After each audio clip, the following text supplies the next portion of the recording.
Assalamualaikum warahmatullahi wabarakatuh. Kisah Unuk Putri Nabi Adam, wanita pertama yang lakukan ilmu sihir dan seks bebas. Kisah Unuk Putri Nabi Adam yang disebut-sebut sebagai pionir seks bebas dan hamil di luar nikah banyak tersebar di jaringan YouTube. Unuk dikisahkan punya anak haram yang sangat kontroversial. Bagaimana tidak? Selain bertubuh raksasa, sang putra hidup ribuan tahun, yakni sampai pada era Nabi Musa alaihi salam. Tak sedikit ahli tafsir yang menyatakan bahwa kisah putra Unuk yang bernama Auj adalah kisah dusta, cerita ngawur yang tidak ada asalnya. Sanggah Ibnu Katsir dalam kitabnya yang berjudul Al-Bidayah wal Nihayah. Kisah Unuk memang menarik dan mirip dongeng, banyak keanehan-keanehan, dan ulama tafsir perlu mengkritisi kisah ini karena dianggap sudah bertentangan dengan Al-Quran dan Sunnah Nabi. Mari kita lihat kisah yang kontroversial itu. Jumlah putra dan putri Nabi Adam dan Siti Hawa lumayan banyak. Konon, Siti Hawa hamil sebanyak 120 kali dan setiap kehamilan melahirkan anak kembar dua, laki-laki dan perempuan. Maknanya, jumlah anak Nabi Adam adalah 240 orang. Hal tersebut diriwayatkan Ibnu Tobari dalam Tarikh At-Tabari. Soal jumlah putra-putri Nabi Adam ini memang ada banyak riwayat yang berbeda. Imam Ibnu Jarir dalam kitab tarikhnya yang diriwayatkan dari beberapa perawi menyebutkan bahwa putra-putri Nabi Adam tidak sebanyak itu. Hawa melahirkan 40 anak dari 20 kelahiran. Atsar ini juga disebutkan oleh Ibnu Ishaq dengan sanad yang sama. Beberapa ulama menyebutkan pada setiap kelahirannya 2 anak kembar, 1 orang putra dan 1 orang putri. Anak pertama mereka adalah Qabil dan Iklimah, sedangkan anak terakhirnya bernama Abdul Muqis dan Amatul Muqis. Hanya saja dalam kisah Unuk lain lagi diriwayatkan bahwa ada satu-satunya keturunan Nabi Adam alaihissalam yang lahir tunggal. Dia adalah Unuk. Dia memiliki ciri yang unik, yakni dengan 2 kepala, sebagaimana kepalanya terdapat pada masing-masing bahu, yakni kiri dan kanan. Kemudian, ciri berikutnya memiliki 20 jari tangan, yakni telapak tangan masing-masing 10 jari, memiliki kuku yang panjang dan bengkok.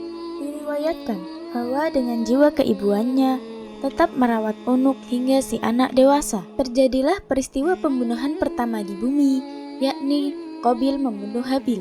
Atas peristiwa tersebut, Qabil meninggalkan gunung dan menempati lembah. Maka terpisahlah kedua kelompok anak Adam dengan balada yang berbeda. Kelompok yang beriman bersama Adam dan Hawa menempati puncak gunung, sementara Qabil dan keturunannya menempati lembah. Hawa memperlakukan anaknya sama, merawatnya agar menjadi manusia beriman dan bertakwa kepada Allah Subhanahu wa Ta'ala. Itu menjadi ciri khas keturunannya yang mendiami puncak, sementara yang senang melanggar perintah Allah menempati lembah. Saat beranjak dewasa, Unuk bergabung dengan Qabil. Ini terjadi setelah Nabi Adam alaihissalam wafat. Beberapa sejarawan menyebutkan bahwa sebelum meninggal dunia, Adam merasakan hidup bersama anak, cucu, cicit, dan seterusnya hingga berjumlah 40.000 orang. Ketika Nabi Adam wafat, seluruh keturunan Adam menangis selama 7 hari 7 malam karena duka. Melihat hal tersebut, maka setan menggoda mereka. Setan merayu anak-anak Adam yang ada di lembah, sebab peringai anak Adam di lembah tersebut mudah tergoda oleh setan. Iblis menawarkan untuk menghibur mereka dengan musik, maka dari sinilah bermula musik berupa seruling, dan suara seruling tersebut terdengar sangat jauh hingga ke puncak. Mereka yang sedang berduka tiba-tiba menjadi heran dengan suara yang aneh tersebut, mendayu-dayu dan sesekali dengan suara yang menyayat jiwa mereka. Mereka yang ada di gunung terperanjat, namun mereka tetap bisa mengontrol diri, kecuali Unuk binti Adam. Dengan hati bergejolak, ia meninggalkan puncak dan menuju lembah bergabung bersama Qabil dan saudaranya yang lain. menikmati musik dan tarian. Di lembah, Unuk berjumpa dengan banyak lelaki dan Unuk pun kecanduan seks bebas. Banyak lelaki menggaulinya. Setiap bertemu laki-laki, dia melakukan hubungan intim. Tanpa disadari, dia pun hamil tanpa tahu siapa ayah dari anak yang ia kandung. Sejatinya, Unuk tidaklah cantik, bahkan dia bisa dibilang buruk rupa, sehingga mustahil ada lelaki suka kepadanya. Namun, Unuk punya ilmu sihir yang membuat lelaki terperdaya. Ia bisa menaklukkan setiap laki-laki yang dikehendakinya. Unuk akhirnya melahirkan anak lelaki bernama Waj alias Auj atau sebut saja Auj bin Unuk. Nasabnya ibu, karena mereka tidak mengetahui siapa ayahnya. Siti Hawa sedih atas kelakuan putrinya itu. Maka beliau pun berdoa kepada Allah Subhanahu wa Ta'ala agar anaknya tersebut segera lenyap dari muka bumi. Allah pun mengutus singa sangat besar yang melebihi ukuran gajah. Singa menyerang Unuk, merusak seluruh badannya. Inilah kematian pertama oleh binatang. Auj bin Unuk membantu Nabi Nuh. Unuk mati setelah setahun melahirkan Auj. Selanjutnya, Auj tumbuh menjadi orang yang sangat besar tubuhnya. Tingginya mencapai 600 siku orang dahulu, yaitu sama dengan 1,5 siku orang sekarang, dan lebarnya seukuran itu. Sampai-sampai ada sebuah riwayat ketika angin topan datang, angin tersebut tingginya tidak melebihi lutut Auj. Apabila ia duduk di atas gunung, tangannya dia ulurkan ke laut mengambil ikan dan kemudian memanggangnya di matahari. Dan apabila dia marah kepada seluruh penduduk kampung, dia mengencingi mereka sehingga mereka tenggelam dalam air kencing. Menurut sebuah riwayat, Auj menguasai sebuah penduduk kampung. Diriwayatkan pula, Auj bin Unuk hidup berumur 4.500 tahun. Dia masih hidup hingga zaman Nabi Musa.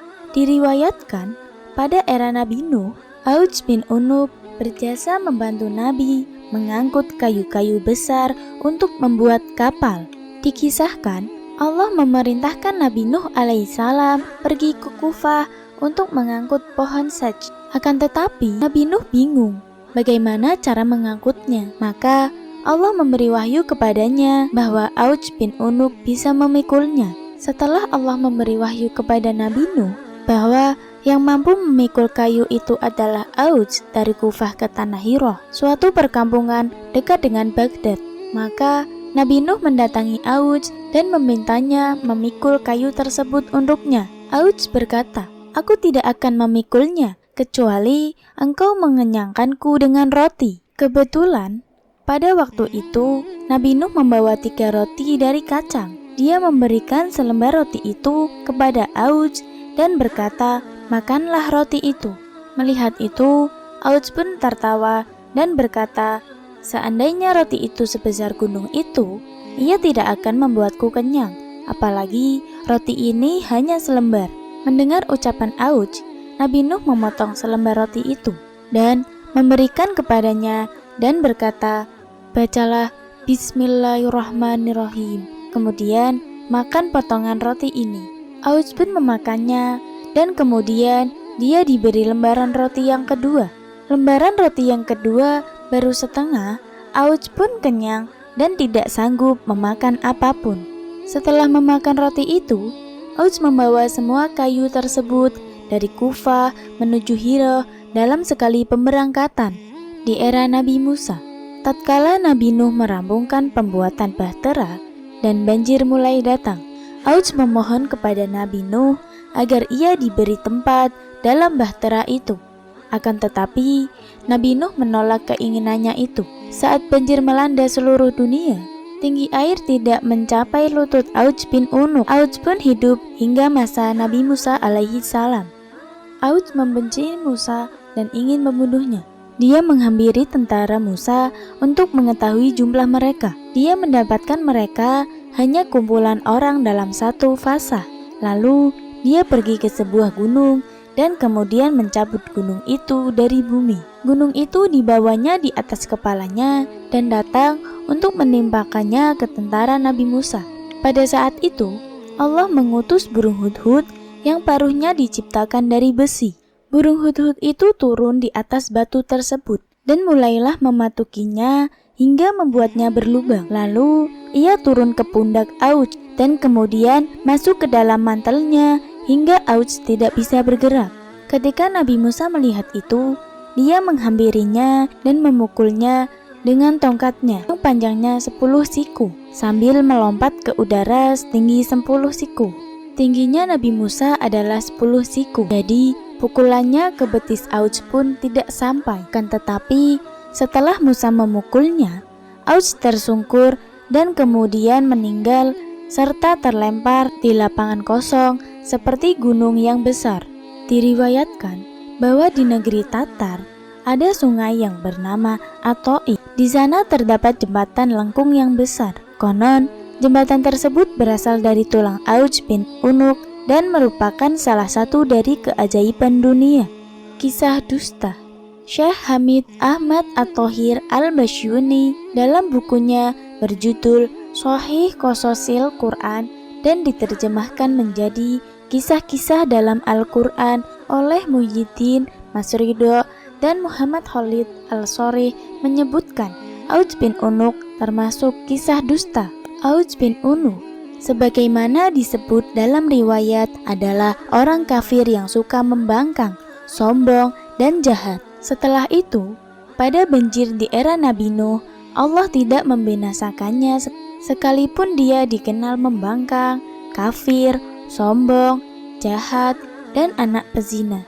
Itu aneh. Secara akal, Syekh Hamid Ahmad At-Thohir mengatakan, bagaimana mungkin Allah membinasakan anak Nuh karena kekufurannya dan ayahnya adalah seorang nabi dan pemimpin orang beriman. Sedangkan Allah tidak membinasakan Auj bin Unuk, padahal dia lebih zalim dan melampaui batas dari apa yang mereka sebutkan.